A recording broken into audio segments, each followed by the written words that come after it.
Here is something that most doctors will never tell you during a routine checkup. The moment you stop being able to stand up from a chair without using your hands, your risk of dying within the next 5 years nearly doubles. I know that sounds extreme, but this is not a scare tactic. This is peer-reviewed science. And as a surgeon who has spent decades in operating rooms, watching the consequences of muscle loss play out on the table in front of me, I can tell you with absolute certainty that the single most underestimated threat to a long, independent, pain-free life is not your heart, not your blood pressure, and not even your blood sugar. It is the slow, quiet disappearance of muscle in your legs. And today I'm going to tell you exactly what to eat every single day to stop that process, reverse it, and build legs strong enough to carry you well into your 80s and 90s. Because yes, that is biologically possible, and the evidence will shock you. Let me start by explaining what is actually happening inside your body as you age. Because if you understand the mechanism, everything else I'm about to tell you will make perfect sense. Beginning around the age of 30, the average human being starts losing roughly 1 to 2% of their muscle mass every single year. That number sounds small until you do the math. By the time you are 60, you could have lost 30% of the muscle you had in your prime. By 70, it could be closer to 40%. This process has a medical name, sarcopenia, and the legs are the first and hardest hit. The quadriceps, the hamstrings, the glutes, the calves, these large muscle groups power everything. They power your ability to walk, to climb stairs, to recover from a stumble before it becomes a fall. When they weaken, everything else follows. Your balance goes, your spine loses support. Your joints deteriorate faster because the muscles that absorb shock are no longer there to protect them, and the metabolic consequences are catastrophic. Muscle is metabolically active tissue. It burns glucose. It regulates insulin. It produces anti-inflammatory compounds called myokines that protect your brain, your heart, and your immune system. Lose the muscle and you lose all of that. Now here is what most people get terribly wrong. They assume this is simply the inevitable consequence of aging. They think, well, I am getting older, of course I am weaker, but sarcopenia is not purely a function of age. It is to a very significant degree a function of what you eat. And this is where I want to spend the majority of our time today, because fixing your diet is the most powerful lever you have. Exercise matters, and I will address that briefly. But if your nutrition is wrong, no amount of physical training will give you the results you are looking for. The muscles in your legs are built, maintained, and repaired using raw materials that come directly from food, and most people over 50 are not eating nearly enough of those raw materials. The most critical of these materials is protein, but not just any protein and not just any amount. Let me break this down for you precisely. The primary building blocks of muscle tissue are amino acids, and they come from dietary protein. Now, your body uses protein for many things simultaneously: repairing organs, making hormones, supporting the immune system. Muscle building is not always the top priority. What that means is that if you are only consuming a marginal amount of protein, your muscles will often lose out in the competition for those amino acids. Research published in the American Journal of Clinical Nutrition found that adults over 60 need significantly more protein per kilogram of body weight than younger adults just to maintain muscle mass, let alone build it. The old recommended dietary allowance of 0.8 grams of protein per kilogram of body weight per day is now widely considered dangerously inadequate for older individuals. The current evidence points to a target of 1.2 to 1.6 grams of protein per kilogram of body weight per day for older adults who are trying to maintain or build lean muscle. For a person who weighs 70 kilograms, that is between 84 and 112 grams of protein daily. Look at what you ate yesterday and honestly ask yourself, did you hit that number? Most people I speak to, including my own patients, are eating less than half of that, but quantity is only part of the story. The quality and the type of protein matter just as much, possibly more. And this brings me to the single most important nutrient in this entire conversation, leucine. Leucine is one of the essential branch-chain amino acids, and it functions as what scientists call the anabolic trigger. Think of leucine as the key that turns on the ignition in your muscle cells. It directly activates a pathway called mTOR, which stands for the mechanistic target of rapamycin, and mTOR is the cellular master switch for muscle protein synthesis. Without sufficient leucine, that switch stays off. It does not matter how much protein you eat in total. If you are not hitting the leucine threshold at each meal, your muscles are not receiving the signal to grow or repair. Research suggests that you need approximately 2 to 3 grams of leucine per meal to reliably activate mTOR in older adults. And the threshold actually increases with age because older muscles become more resistant to the anabolic signal, a phenomenon researchers call anabolic resistance. So which foods are richest in leucine and high-quality protein that actually makes it into your muscles? Let me go through this carefully because this is the core of what you need to eat every single day. Animal proteins lead the pack. A single chicken breast, roughly 170 grams, provides around 43 grams of protein and more than 3 grams of leucine. That single meal alone can trigger a meaningful muscle-building response. Eggs are extraordinary. A large egg contains about 6 grams of protein, but more importantly, eggs contain all 9 essential amino acids in the proportions the human body actually needs. 3 to 4 whole eggs at a meal will provide a leucine content sufficient to flip the anabolic switch. Do not just eat the whites. The yolks contain cholesterol, yes, but they also contain fat-soluble vitamins, choline and additional amino acids that make whole eggs one of the most complete muscle foods on the planet.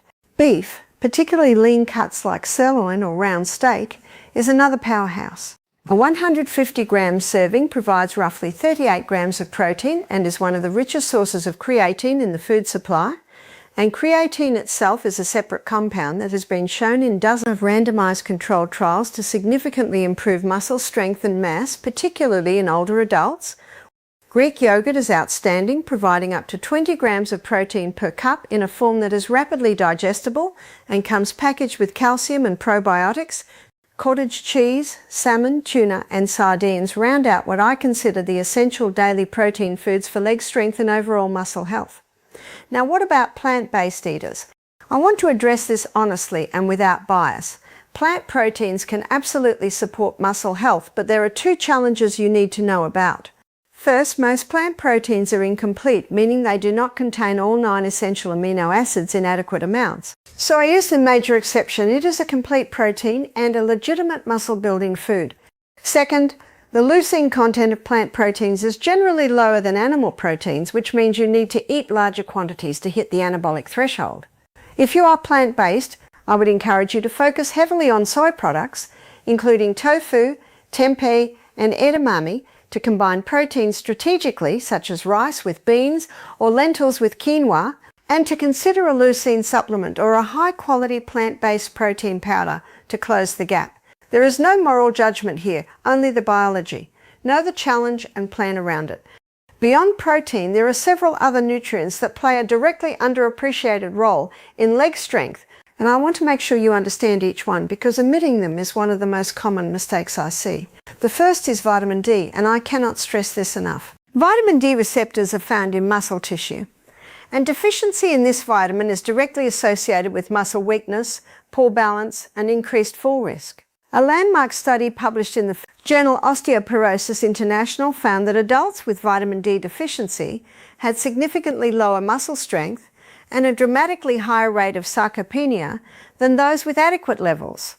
Foods rich in vitamin D include fatty fish like salmon, mackerel and sardines, egg yolks and fortified dairy products. But I want to be candid with you. For most adults over 50, especially those living in northern latitudes, or spending limited time outdoors, food alone is unlikely to bring vitamin D levels to the optimal range. I strongly recommend getting your 25-hydroxyvitamin D blood level checked. The optimal range for muscle health is generally considered to be between 50 and 80 nanomoles per litre, and many of my patients come in well below that without knowing it. The second underappreciated nutrient is omega-3 fatty acids. Most people know omega-3s from fish oil and associate them with heart health. But emerging research has been very exciting on the muscle front. Omega-3s, particularly EPA and DHA found in fatty fish, have been shown to directly enhance muscle protein synthesis and reduce the muscle inflammation that accelerates sarcopenia. A randomized controlled trial from Washington University School of Medicine found that omega-3 supplementation significantly increased muscle volume, grip strength, and 1 rep maximum leg press strength in older adults. The mechanism involves omega-3s making muscle cell membranes more fluid and receptive to insulin and anabolic signals, essentially making your muscles more sensitive to the food and exercise you are giving them. Aim for at least 2 to 3 servings of fatty fish per week, salmon, mackerel, sardines, herring, or consider a high-quality fish oil supplement, providing at least 2 grams of combined EPA and DHA daily. Third, and often completely overlooked, creatine. I mentioned this briefly earlier, but it deserves its own moment. Creatine is a compound found naturally in meat and fish, and it serves as an energy reservoir inside your muscle cells. When your legs perform any powerful or rapid movement, creatine is what fuels the first several seconds of that effort. In older adults, muscle creatine stores naturally decline. Numerous meta-analyses have confirmed that creatine supplementation, especially when combined with resistance exercise, significantly increases muscle strength, power, and mass in older individuals. This is not a supplement for athletes only. It is arguably one of the most evidence-backed interventions for sarcopenia that we have. A dose of 3 to 5 grams of creatine monohydrate per day is safe, inexpensive, and remarkably effective. Eating red meat and fish regularly also boosts your dietary creatine intake, which is part of why these foods keep appearing in the research. Now, I want to talk about what you should not eat, or at least dramatically limit, because dietary interference with muscle building is just as real as dietary support for it. The first culprit is excessive alcohol. Alcohol directly inhibits muscle protein synthesis. Even moderate alcohol consumption in the period following exercise or a protein-rich meal has been shown to blunt the anabolic response by as much as 24%. If you are serious about building and maintaining leg muscle, alcohol should be an occasional indulgence, not a daily habit. The second is ultra-processed food. These foods are typically high in refined carbohydrates, industrial seed oils, and added sodium, and low in the amino acids, vitamins and minerals that muscle tissue needs. They promote systemic inflammation. They spike and crash blood sugar in ways that spike cortisol, and cortisol, the stress hormone, is directly catabolic to muscle. It breaks muscle down. A diet heavy in fast food, packaged snacks, sugary drinks, and processed meats is essentially a diet that tells your body to cannibalize its own muscle, to manage the metabolic chaos. Third, and this one surprises people, is undereating in general. Chronic caloric restriction, even with adequate protein, impairs muscle building because the body needs a caloric surplus, or at least maintenance calories, to invest energy in tissue repair and growth. Many older adults, especially women, are chronically undereating without realizing it. If you are losing weight without trying, that is a red flag worth discussing with your doctor, because unintentional weight loss in older adults almost always includes significant muscle loss. Let me also briefly address meal timing, because the research here is genuinely useful. Older muscles are slower to respond to the muscle protein synthesis signal than younger muscles. This means that spreading your protein intake across 3 or 4 meals throughout the day produces significantly better results than eating most of your protein in a single meal. If you eat 100 grams of protein and 80 of those grams come from dinner, the earlier 2/3 of your day was essentially a muscle wasting period. Aim to hit 30 to 40 grams of protein at breakfast, another 30 to 40 at lunch, and the remainder at dinner. That distribution keeps the anabolic signal active across the day and dramatically improves the efficiency of every gram of protein you consume. And one more timing note, there is reasonable evidence that consuming a protein-rich snack before sleep, something like cottage cheese or a casein protein shake, supports overnight muscle repair. During sleep, your body does the majority of its tissue recovery, and having amino acids available during that window is genuinely beneficial.